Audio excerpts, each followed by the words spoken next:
Welcome back, welcome back. Today I'd like to share with you something that happened to me today. Kind of random. On Amazon, I was looking for one of these tubes of grease for, sprockets, bar tips, and all that. Oregon makes them. They're about $7.86 a piece for buying one single one of these. And then I found a 3-pack for, I think it was $23, I want to say it was, or $27 for 3 of these. And they were advertised as, these were all packaged in, packaging with 3 different tubes in one package. Well, I think someone messed up at the warehouse today. I think someone wasn't paying attention or someone just didn't care. So I opened the package, I got 2 tubes of grease, I got 3 tubes, right? That's what I paid for. This is pretty much my order. And then I opened the package up more and I look more. Someone pretty much put double order in my bag. So I got 6 tubes of grease for $27 or $23. I don't know, under 30 bucks. So yeah, pretty happy about that. I'm gonna have tons of extras now. Won't have to buy grease for a very long time. So that's cool. And these are also made in Germany, it says, which is really neat.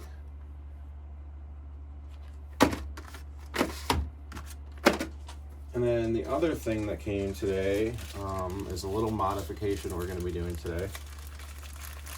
I'm not really prepared for it. I don't have any of the stuff out, but I know the stuff's around and I'll be able to get to it. So, the 395s, 394s.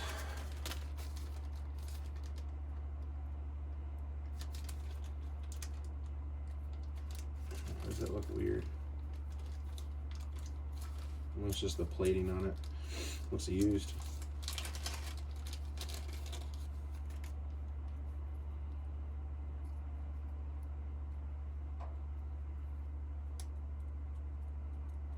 There we go. Oh, it's not used. So they have these stop switches on the saws that more or less, if you leave it over and you forget to turn it back on, you pretty much can't start the saw and you'll just flood it. So if you leave this all the way to the left and stop, and forget to turn this back over when you go to start the saw, it's not going to start. You have to have the saw pretty much in the left position all the way over this side to have it start. If you got it anywhere on this side, forget about it, shut it off, don't remember to switch it back, you're not going to be able to start the saw. I guess it's a huge problem with people kind of going to 3 series. They don't really remember to do that, and it's not something common practice you have to do with the 5 series. So we're going to go ahead and eliminate that altogether. Today we have a stop switch for a Husqvarna string trimmer. It's also in some other small handheld models, but it's a momentary switch. Means as soon as you push it over to the left, it auto returns to the on position. It only cuts the signal when you need it, and that's pretty much what we need. So today we'll go ahead and get this retrofitted in there. There is slight modification that needs to be done, but other than that, it should go in with no issue. So stay tuned, and we'll be right back with you guys. I'll go ahead and get this broken down as far as I can, but then I'm gonna have to go find some electrical connections and stuff. So let me see here. I actually might. Oh, I do have all my stuff right here. Never mind. We don't have to take a break. We can stay tuned. I have all my connectors here. All right, so we need to get this down to where we can break it down. Top cover comes off.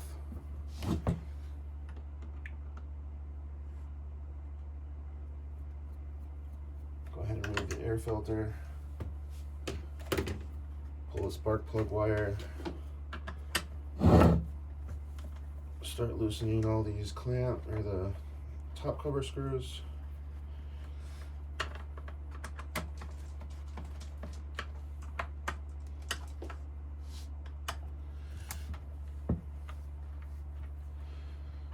There's one other guy on YouTube that has a video about doing this, but I figured I would make one as well because it's not on a 394/395, it's on a different model.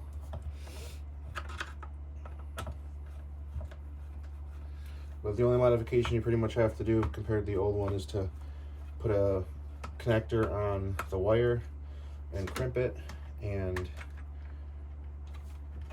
let's get this off here. There we go. And to grind one of the little electrical fins down. Apparently one of them's a little too big. Just a file. We'll get that sized down appropriately. So we're gonna go ahead and I'll show you guys what we're working with here.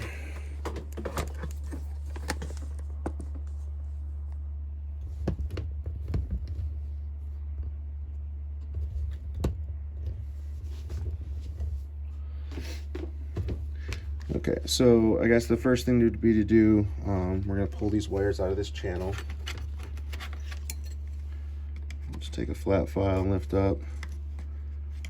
Take a flat file, lift up. Now we have both these wires free. We're going to go ahead and unplug the switch. So for reference, we have red on top, and then the ground is on the bottom, is the black one. So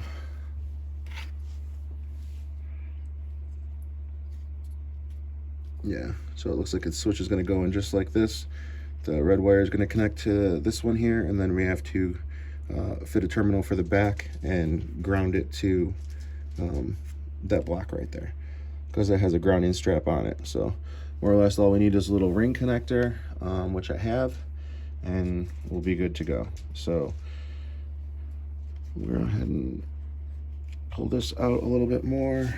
We're going to go ahead and remove that screw, close the choke flap, that way just in case something doesn't land down the choke, or land down the intake of the carburetor by accident. I don't want to be hunting for screws.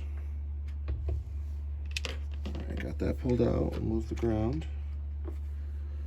And that's the second ground right there that we need. Is normally it's on this switch. So what I was told for this switch was just to go around the corners kind of and pry, and it should come right out.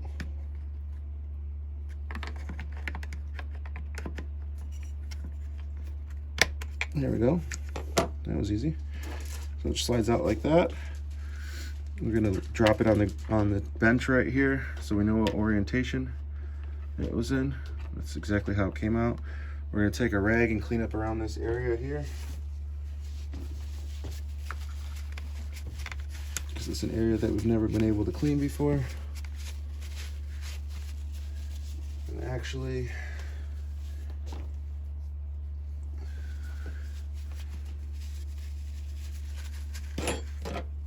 take the rag and a bar wrench and try to get down in there and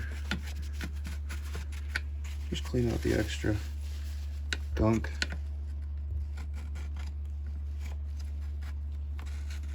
Take a little bit of compressed air. We'll take a clean napkin here. Use whatever. I'm just gonna ball it up and stuff it down the intake, like so.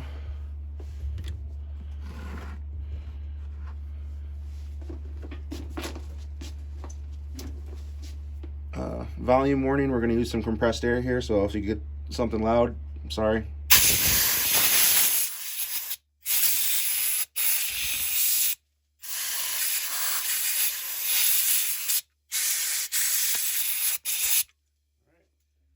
Good to go. It's okay, baby. It's like, what is going on? Alright, so now that we got that switch out, we need to make a ground terminal for the bottom. Like this has this tab on it to ground on the bottom. This has an ear on it. So we're gonna put a little wire, make a little custom wire to go to this, and then just loop back around to that post to touch the other black one. And that's how we'll connect the circuit. It's pretty easy. But like I said, the main advantage of this switch is that you're able to slide it off, and then it comes right back to the return position, so it's ready to be started again.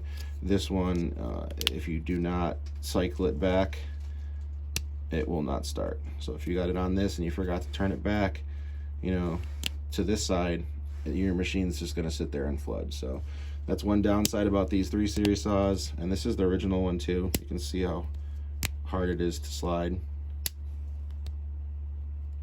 And I've also already oiled this. You can see the oil in there. It's just very stiff. So we'll go ahead and do this little minor upgrade, and the saw is going to be way nicer and cooler.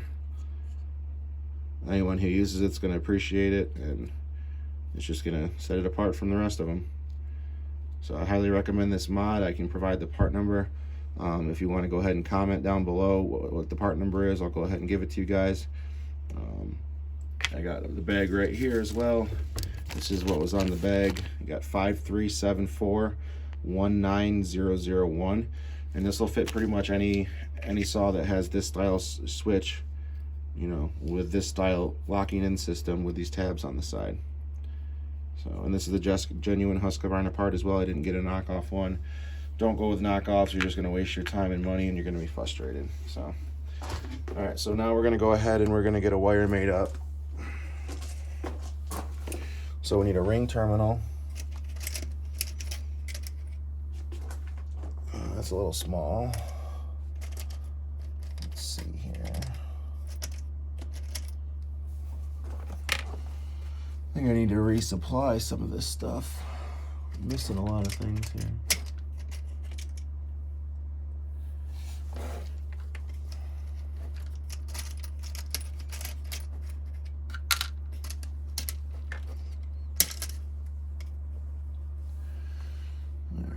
Looks like these are the biggest ones I have.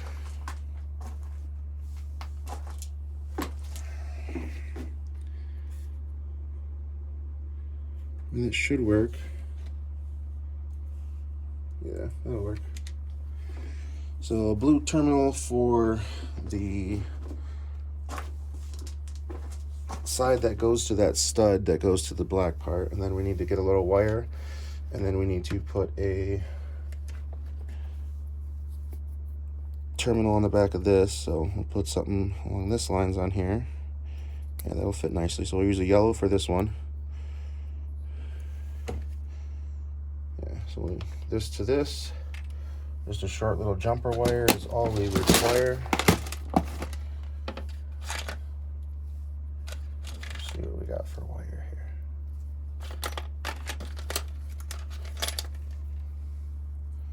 This looks decent.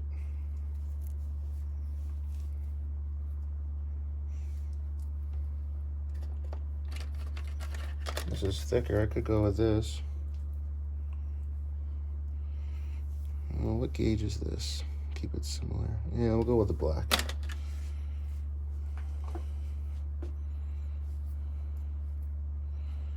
So we'll go ahead and crimp this.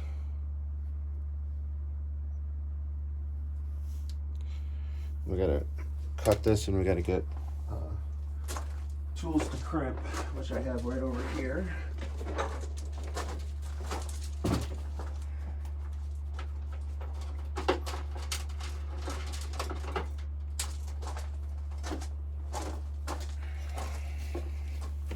So this wire only needs to be just a little jumper. It's not going to be nothing major.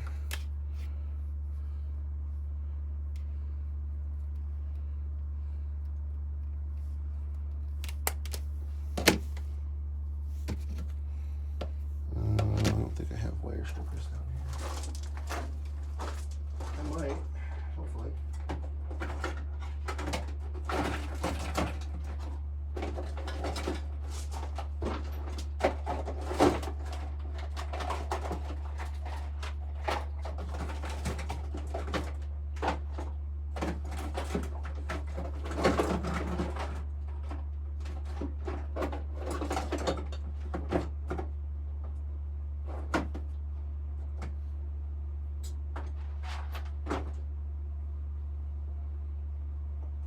Can't find my other wire strippers.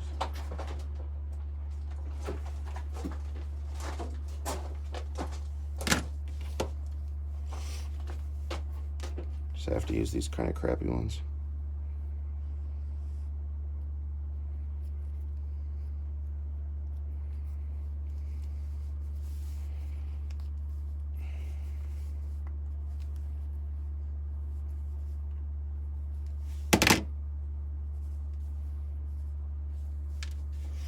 There we go, got a little mini wire made up.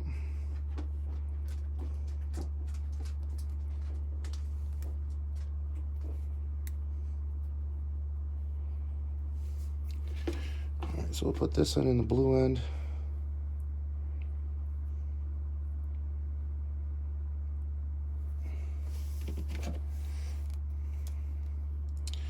And we go on the middle one because that's for the blue crimp.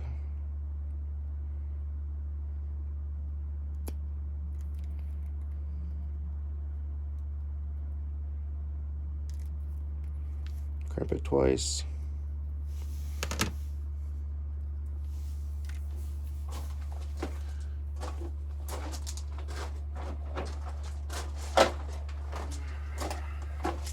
This is marine grade heat shrink tubing.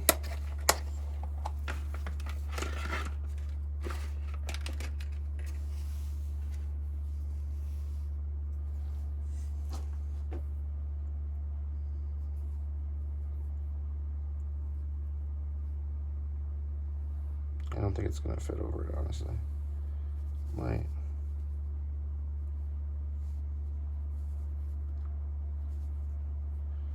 Yeah, no, it's not gonna fit over it. It's fine. We really don't need that. This is such a small wire. All right, now we're gonna do our yellow end.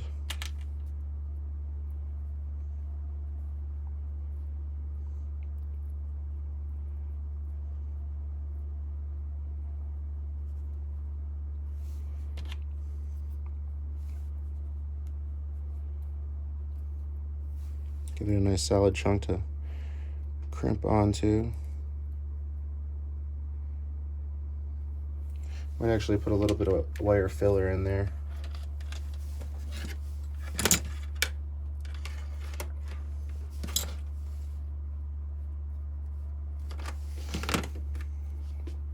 So for that, we're just gonna take this, we're gonna open it back up.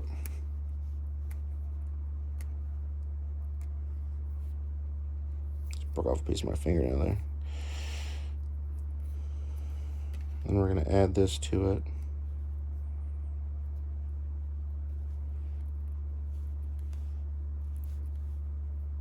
Just to give it more copper.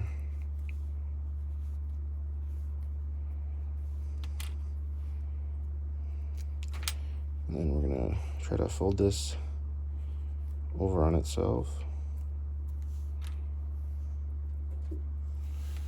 If I can get a bigger piece of heat shrink over that, I'll be happy. Yeah.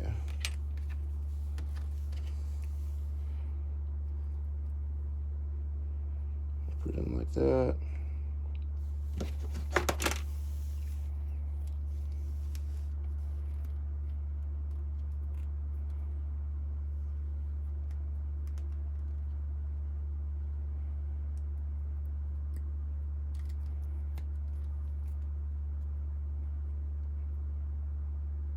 Trip it down twice.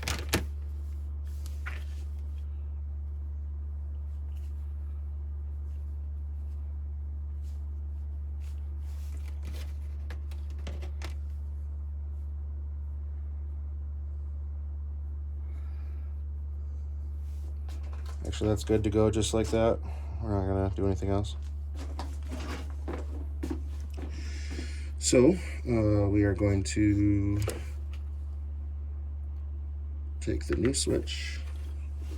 I'm going to connect the terminal on the bottom first. Actually, yeah.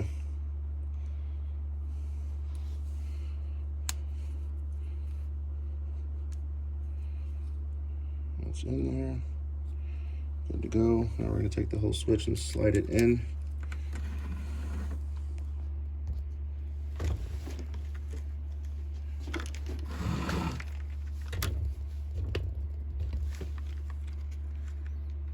No, that terminal's not gonna clear, I'm gonna have to bend this terminal. Yeah. Oh, great.